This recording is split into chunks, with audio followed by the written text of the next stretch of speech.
नमस्कार। आज की चर्चा में आपका स्वागत है। आज हम हेल्थ इंश्योरेंस की दुनिया के एक अहम पर शायद थोड़े कम समझे जाने वाले हिस्से पर बात करेंगे। थर्ड पार्टी एडमिनिस्ट्रेटर, जिसे हम सब टीपीए कहते हैं। हमारे पास एक लेख है, टीपीए आपका स्वास्थ्य बीमा नेविगेटर। हम उसी के आधार पर आज ये बातचीत कर रहे हैं और हमारा मकसद है इसे बिल्कुल सिंपल रखना। मतलब ये टीपीए क्या है, क्या करते हैं और हम जैसे पॉलिसी होल्डर्स के लिए इनका क्या मतलब है। तो चलिए शुरू करते हैं। ये सिस्टम में आए कैसे, इनकी जरूरत क्यों पड़ी? बिल्कुल। देखिए, हो ये रहा था कि भारत में हेल्थ इंश्योरेंस कंपनियों पर ना क्लेम का लोड बहुत बढ़ गया था और प्रक्रियाएं भी थोड़ी उलझ सी गई थी। अच्छा। हाँ, तो इसी कॉम्प्लेक्सिटी को, इसी बोझ को संभालने के लिए टीपीए का कॉन्सेप्ट आया। ये बेसिकली बीमा कंपनी, पॉलिसी होल्डर और हॉस्पिटल के बीच एक पुल का काम करते हैं। इंडिपेंडेंट कंपनीज होती हैं, स्वतंत्र। इनको लाइसेंस लेना पड़ता है IRDAI से, जो हमारा इंश्योरेंस रेगुलेटर है। अच्छा, तो ये इंश्योरेंस कंपनी का हिस्सा नहीं है? नहीं, बिल्कुल नहीं। ना ये पॉलिसी इशू करती हैं, ना प्रीमियम तय करती हैं, और सबसे बड़ी बात, क्लेम का जो फाइनेंशियल रिस्क है वो ये नहीं उठाती। तो फिर क्लेम पास करना या रिजेक्ट करना ये कौन तय करता है? वो फाइनल फैसला हमेशा इंश्योरेंस कंपनी का ही होता है। टीपीए का काम है बस क्लेम की जो पूरी कार्रवाई है ना, उसे मैनेज करना, उसे स्मूथ बनाना। ठीक है, तो ये मैनेज करने में असल में क्या क्या चीजें आती हैं? लेख में कुछ खास कामों का जिक्र था शायद, जैसे क्लेम प्रोसेसिंग। हाँ बिल्कुल, ये दोनों तरह के क्लेम प्रोसेस करते हैं, कैशलेस भी और रीइंबर्समेंट भी। कैशलेस में क्या होता है, अगर आप उनके नेटवर्क वाले हॉस्पिटल में हैं तो टीपीए प्री ऑथराइजेशन वगैरह चेक करके बीमा कंपनी की तरफ से सीधे हॉस्पिटल को पेमेंट की व्यवस्था करवा देती है। और रीइंबर्समेंट, उसमें क्या होता है? रीइंबर्समेंट में जैसा नाम से ही पता चल रहा है, आप पहले अपनी जेब से खर्च करते हैं, फिर सारे बिल और डॉक्यूमेंट्स टीपीए को जमा करते हैं, वो फिर उन्हें वेरीफाई करके बीमा कंपनी से आपका पैसा वापस दिलाने की प्रक्रिया को आगे बढ़ाती हैं। अच्छा, और ये जो कैशलेस के लिए अस्पतालों का नेटवर्क चाहिए होता है, वो भी यही देखते हैं?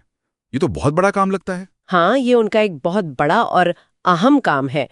पूरे देश में अच्छे अस्पतालों का नेटवर्क बनाना, उसे मेंटेन रखना, ताकि लोगों को आसानी से कैशलेस इलाज मिल पाए। इसके अलावा वो पॉलिसी होल्डर्स को सपोर्ट भी देते हैं, जैसे 24/7 हेल्पलाइन होती हैं, ऑनलाइन पोर्टल्स होते हैं। किस तरह का सपोर्ट? मान लीजिए आपको अपनी पॉलिसी की कोई डिटेल जाननी है, या अपने क्लेम का स्टेटस ट्रैक करना है, या कोई डॉक्यूमेंट समझने में मदद चाहिए, तो वो इसमें हेल्प करते हैं। लेख में एक और पॉइंट था, फ्रॉड डिटेक्शन, मतलब धोखाधड़ी पकड़ना। इसमें एआई का भी कुछ रोल बताया गया था। हाँ दीजिए, फेक क्लेम्स या फ्रॉड, ये सिस्टम के लिए एक बड़ी चुनौती है। तो टीपीए क्या करती हैं, वो क्लेम के साथ आए डॉक्यूमेंट्स को ध्यान से देखती हैं, उनमें कोई गड़बड़ी तो नहीं ये चेक करती हैं, और आजकल इसमें एआई यानी आर्टिफिशियल इंटेलिजेंस वाले टूल्स भी मदद कर रहे हैं। कैसे? वो पैटर्न पहचानने में या कोई अजीब सी दिखने वाली चीज को फ्लैग करने में मदद करते हैं। हालांकि ये कोई फूल प्रूफ तरीका तो नहीं है, पर हाँ, धोखाधड़ी रोकने में ये एक जरूरी कोशिश है। कुछ टीपीए तो एम्बुलेंस कोऑर्डिनेट करने या वेलनेस प्रोग्राम जैसी एक्स्ट्रा सर्विसेज भी देती हैं। तो अगर हम इसको समेटें तो पॉलिसी होल्डर के लिए फायदे हैं, क्लेम जल्दी हो सकता है, कैशलेस की सुविधा है, और बीमा कंपनियों के लिए भी अच्छा है, उनका एडमिनिस्ट्रेटिव काम कम होता है, शायद लागत भी कम होती होगी।